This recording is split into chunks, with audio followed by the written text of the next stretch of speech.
বন্ধুরা, গত পর্বে আমি আপনাদেরকে দেখিয়েছিলাম সৌদি আরবের হাইল অঞ্চলের ভাঙ্গা মাটির ঘর। আজ আপনাদেরকে আমি দেখাবো অক্ষত অবস্থা মাটির ঘর দাঁড়িয়ে আছে সৌদি আরবের হাইল আলওয়াদি অঞ্চলের মরুভূমিতে।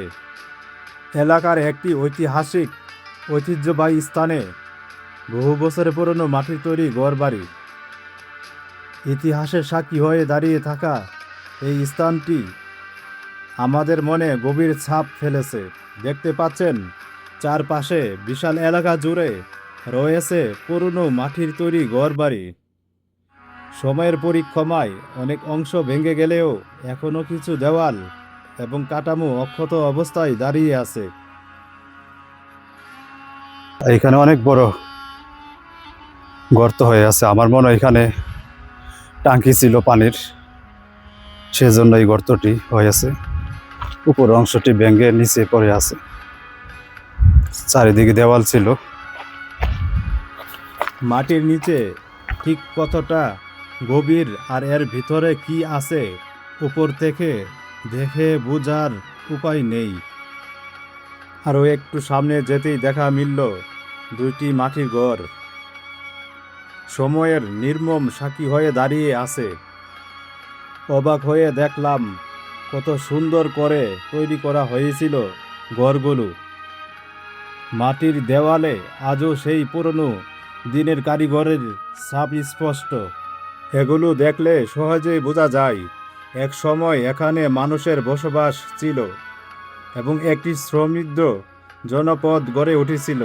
আধুনিক প্রযুক্তি না থাকলেও তারা নিজেদের প্রয়োজন অনুযায়ী টেকসই ও কার্যকর বাসস্থান তৈরি করেছিলেন। চলে আসছি আরেকটি ঘরের দেখার জন্য। এই ঘরটি মোটামুটি ভালো অবস্থা আছে। চলুন দেখি ঘরের ভিতরে কি অবস্থা। ঘরের ভিতরে প্রবেশ করতে চোখে পড়ল হার্ডবোর্ড দিয়ে তৈরি করা একটি দরজা, ছোট ছোট জানালা।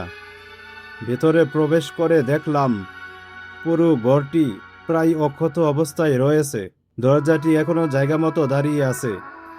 মনে হচ্ছিল যেন কয়েক বছর আগেও এখানে মানুষের বসবাস ছিল। দরজা দিয়ে যখন অন্য একটি রুমে প্রবেশ করেছি তখন অবাক হয়েছি ঘরের ছাদ দেখে। গাছের মোটা ডাল দিয়ে তৈরি করা কাঠামো হয়েছে ঘরের, তার উপর বিছানো হয়েছে পাতলা স্তর, তারপর পুরো ছাদ দেখে দেওয়া হয়েছে মাটি দিয়ে। লাইট দেখে বোঝা যাচ্ছে লোকজন থাকতো আগে।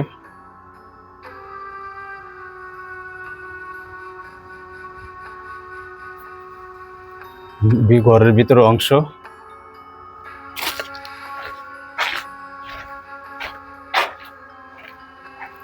আমার মনে হয় চৌধুরীরা এখানে আড্ডা দিত। তারা এখানে হয়তো চা গাওয়া তৈরি করতো। এখন আমি প্রবেশ করছি ঘরের ভিতরে। বর্তমান যুগে পাকা বাড়ি, উঁচু উঁচু বিল্ডিং, বিদ্যুৎ, এসি এবং আধুনিক সুযোগ সুবিধার মধ্যে বসবাস করি, কিন্তু আজ থেকে প্রায় 150 বছর বা তার আগেও মানুষ এসব সুবিধার ছাড়াই জীবন যাপন করেছেন। তখন ছিল না বিদ্যুৎ, ছিল না এসি, ছিল না আধুনিক নির্মাণ প্রযুক্তি। তবুও তারা নিজেদের জ্ঞান পরিশ্রম দিয়ে এমন সব ঘরবাড়ি তৈরি করেছিলেন। এই মাটির দেওয়ালগুলো কাছ থেকে দেখলে অবাক হতে হয়। দেখতে সাধারণ মাটি মনে হলেও এর নির্মাণ কৌশল ছিল অত্যন্ত উন্নত। স্থানীয় মাটি, খড়, গমের ডাঁটা এবং অন্যান্য প্রাকৃতিক উপকরণ মিশিয়ে বিশেষ পদ্ধতিতে ব্লক তৈরি করা হতো। পরে সেই ব্লক দিয়ে ঘর নির্মাণ করা হতো। অনেক ক্ষেত্রে দেওয়ালের উপর মাটি ও খড়ের মিশ্রণ তৈরি আস্তরণ দেওয়া হতো, যা ঘরকে আরও মজবুত ও টেকসই করত। এই ঘরটির ভিতরে এখন প্রবেশ করব। দেখি কোনো মানুষ নাই ভিতরের অংশ। এটা হয়তো বাথরুম ছিল, টয়লেট দেখে বোঝা যাচ্ছে। দেখতে পাচ্ছেন বন্ধুরা, বাড়ির ভিতরে প্রবেশ করলাম। ভিতরে 2টি রুম রয়েছে। সত্যি তখনকার মানুষের নির্মাণশৈলী ছিল অসাধারণ। এরপর একা একা সাহস করে মাটির তৈরি সিঁড়ি বেয়ে দোতলায় উঠতে শুরু করলাম।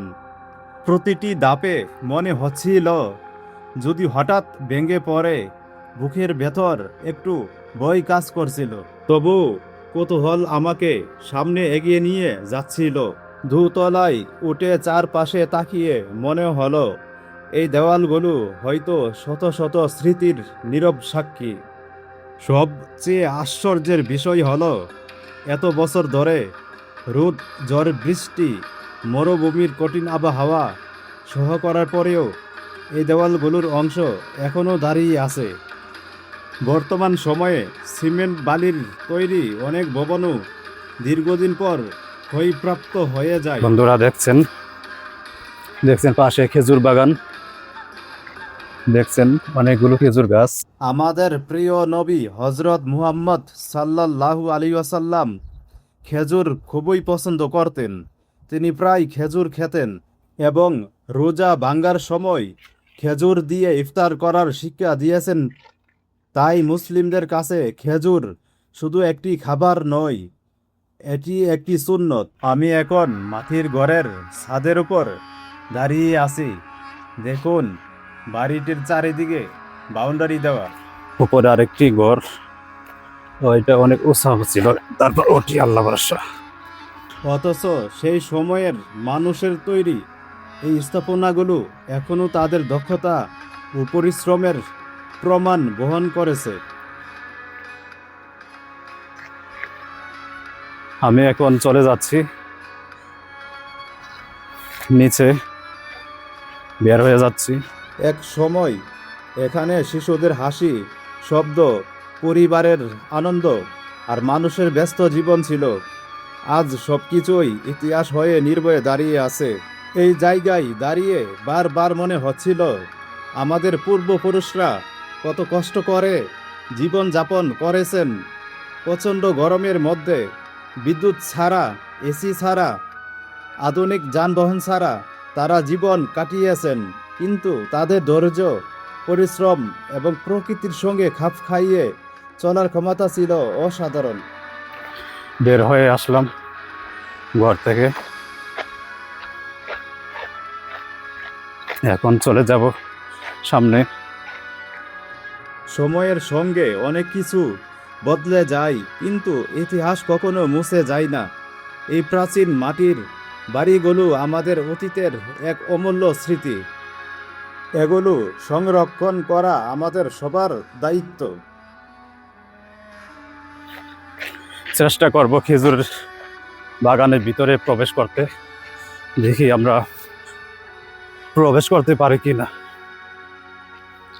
এই যে একটা খেজুর বাগান, মাটির তৈরি সেই ঐতিহ্যবাহী ঘরগুলো ঘুরে দেখা শেষে আমরা রওনা দিলাম বিশাল খেজুর বাগানের দিকে। চারপাশে সারি সারি খেজুর গাছ, মনোমুগ্ধকর পরিবেশ আর বিকেলের সোনালি আলো, সব মিলিয়ে দৃশ্যটি ছিল সত্যি অসাধারণ।